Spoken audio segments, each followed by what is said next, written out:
کون تھے مصعب بن عمیر، کون تھے عثمان غنی، کون تھے سعد ابن ابی وقاص، قریش کے اعلیٰ گھرانوں کے چشم و چراغ نوجوان، وہ آ رہے ہیں محمد کے ہاتھ پر بیعت کر رہے ہیں، اسلام لا رہے ہیں صلی اللہ علیہ وسلم۔ انہوں نے دیکھا یہ ہمارے غلاموں میں بھی یہ آگ پھیل گئی، یہ تو سمجھیے کہ بارود کے اندر آگ لگ رہی ہے۔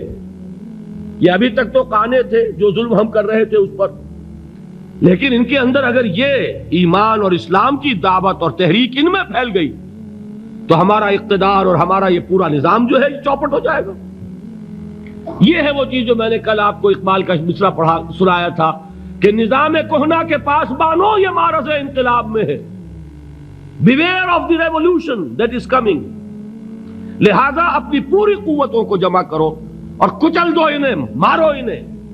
یہ کام شروع ہوا ہے سن 5 سے، بلکہ 4 کہنا چاہیے، 4 سے لے کر 12 تک 8 برس اس کو کہتے ہیں پرسیکیوشن، فزیکل پرسیکیوشن، تشدد، مار پیٹ، جلانا، دہتے ہوئے انگاروں پر لٹانا، فاقے رکھنا، بھوکے رکھنا، ان کو ڈال دی گئی زنجیریں، گھروں میں بند کر دیا گیا نوجوانوں کو۔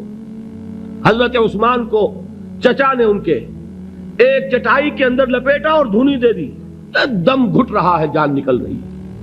حضرت مصعب بن عمیر رضی اللہ تعالی عنہ، وہ نوجوان 200 درہم کا جوڑا ان کا سل کر آتا تھا شام سے تیار ہو کر، لباس معطر ہوتا تھا، جدھر سے نکل گیا پوری گلی جو ہے وہ معطر ہو گئی، انگلیاں اٹھ رہی ہیں، وہ جا رہا ہے مصعب، یہ خوشبو اس کی ہے۔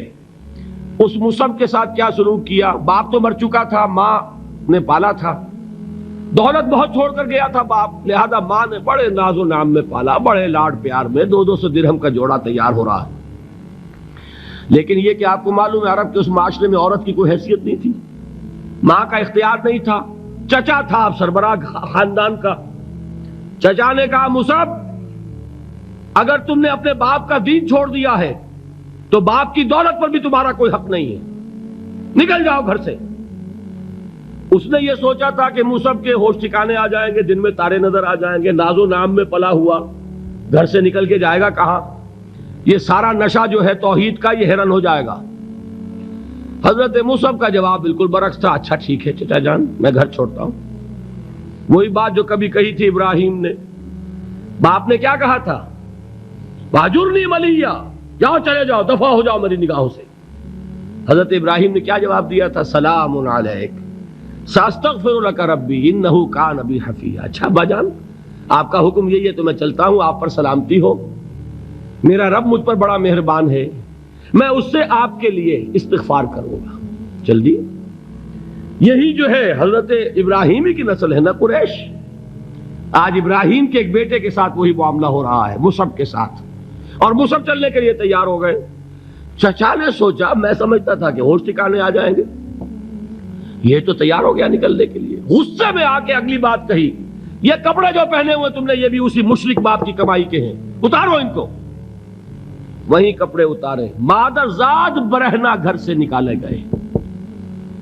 ماں کے پاس پہنچے، ماں نے آنکھوں پر ہاتھ رکھے، مصعب کیا ہوا؟ کہ ماں سے کہتے ہیں کہ ماں میں موحد ہو گیا ہوں، اور وہاں سے گئے پھر حضور کی خدمت میں، کپڑے کہیں سے مانگے ہوں گے۔ یہ مصعب ہیں 200 درہم کا جوڑا پہننے والے۔ جب حضور پر مدینے کے 12 افراد ایمان لائے تھے، بیعت عقبہ اولا ہوئی، انہوں نے کہا کہ حضور ہمیں کوئی شخص اپنا ایسا شاگرد دیجئے جو ہمیں قرآن پڑھا سکے۔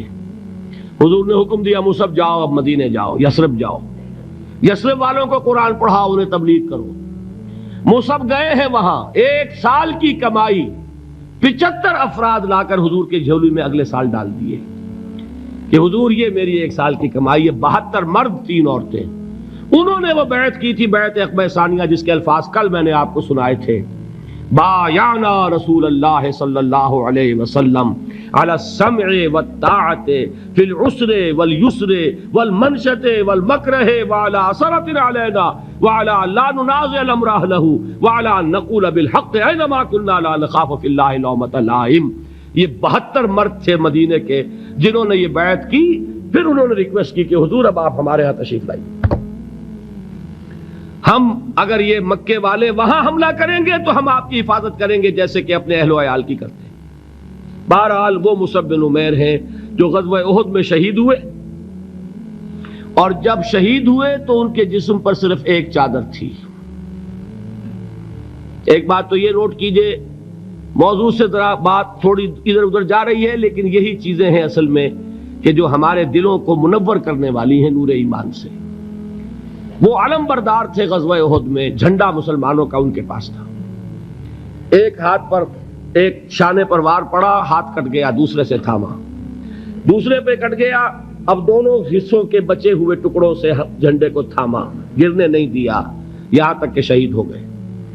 گرے ہیں تو جھنڈا گرا ہے۔ شکل میں حضور سے بہت مشابہ تھے، خبر اڑ گئی کہ محمد شہید ہو گئے صلی اللہ علیہ وسلم۔ یہ مصعب بن عمیر کا واقعہ ہے۔ جب ان کو اب دفن کرنے کا وقت آیا، اور شہید کے لیے کفن جو ہے اس کا وہی لباس ہوتا ہے جو شہادت کے وقت ہو، حضور کے سامنے ایک پرابلم پیش کیا گیا۔ حضور، مصعب کے جسم پر تو ایک چادر تھی، اور وہ چادر بھی اتنی چھوٹی ہے، یعنی 2 گز کی چادر بھی نہیں ہے، اس سے اگر سر ڈھانپتے ہیں مصعب کا تو پیر کھل جاتے ہیں، پیر ڈھانپتے ہیں تو سر کھلتا ہے، کیا کریں؟ حضور نے فرمایا سر ڈھانپ دو چادر سے اور پیروں پر گھاس ڈال دو۔